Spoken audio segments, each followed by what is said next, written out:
Welcome to Not Milk Never Milk. Subscribe if you're lactose intolerant. You begin by checking the card type and any adapter. This prevents forcing incompatible sizes.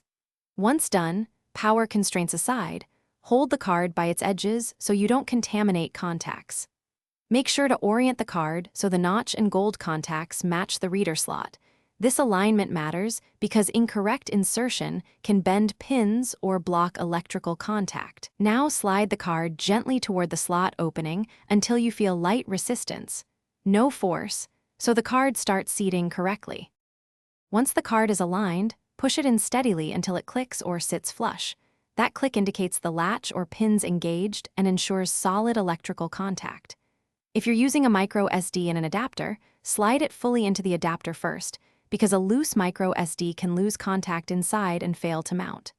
Make sure any adapter's write protect switch isn't set to lock, otherwise you won't be able to write files.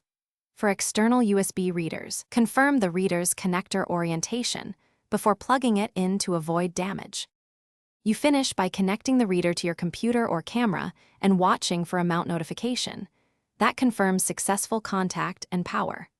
Once you're done transferring files, always use the operating system's safe eject function before removing the reader so you avoid corrupting data. If the card doesn't appear, try reseating it and the reader, test a different USB port or adapter, and check for driver or file system issues. These steps quickly isolate whether the problem is mechanical or software-related, so you can resolve it. Thanks for watching. If this was helpful, leave a like and consider subscribing. See you next time.